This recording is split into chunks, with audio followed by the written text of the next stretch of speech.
Yesterday morning, I was comparing cruise categories on three different cruise ships. By lunchtime, I was helping a client decide whether they should sail from Miami or Barcelona.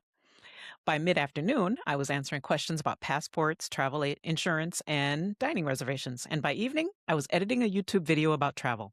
Somewhere in the middle of all that, someone sent me a message that said, "You must have the best job in the world. You just go on cruises all the time." And I laughed because while there are certainly perks to this business, the reality of becoming a cruise travel agent looks very different from what people imagine.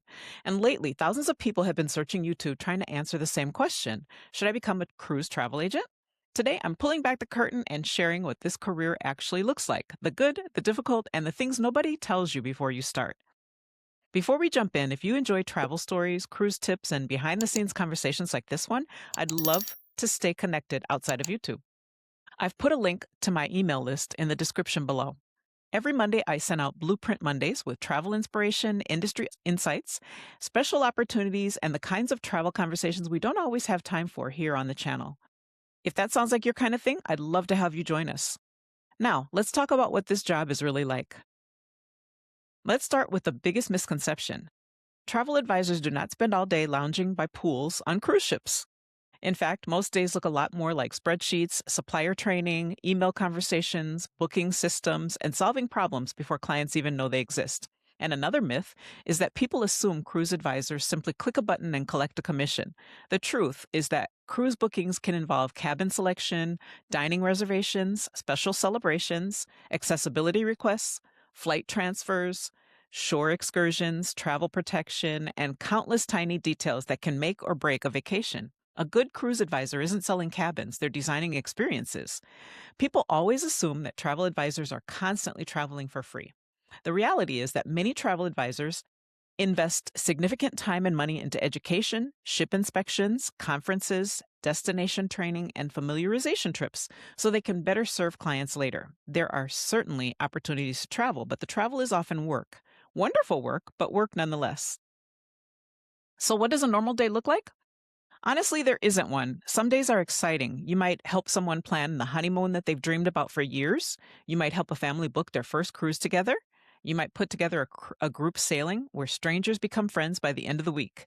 Other days look very different. You're tracking schedule changes, monitoring promotions, comparing itineraries, and learning about new ships, sometimes attending supplier training and updating marketing materials, creating content, sending newsletters, or following up with leads. Running a business turns out to involve a lot more business than travel, and that's one of the biggest surprises for many new advisors. By the way, if you enjoy getting these behind the scenes looks at the travel industry, make sure you're on my email list. Some of my favorite stories, travel opportunities, and insights never make it into videos. The link is waiting for you in the description below. And if you're already subscribed to Blueprint Mondays, thank you for being a part of this community. Now let's talk about who actually thrives in this business. If you love solving puzzles, you might love this job. If you genuinely enjoy helping people, you might love this job.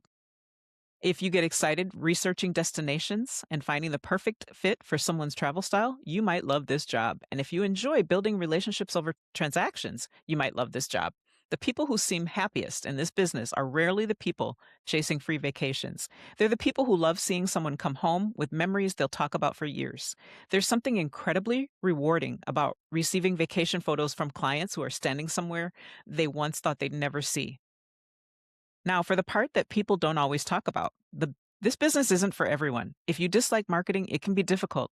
If you expect clients to simply appear because you got certified, it can be frustrating. If you want immediate income, the delayed commission structure can be challenging. Many advisors discover that the hardest part isn't learning cruise lines, it's learning how to run a business.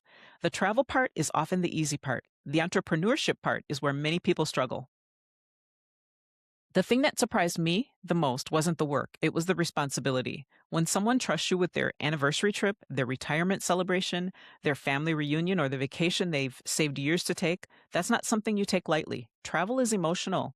It's memories, milestones, and time that people can never get back. And that's what keeps me invested in doing this well. So, should you become a cruise travel agent? Maybe.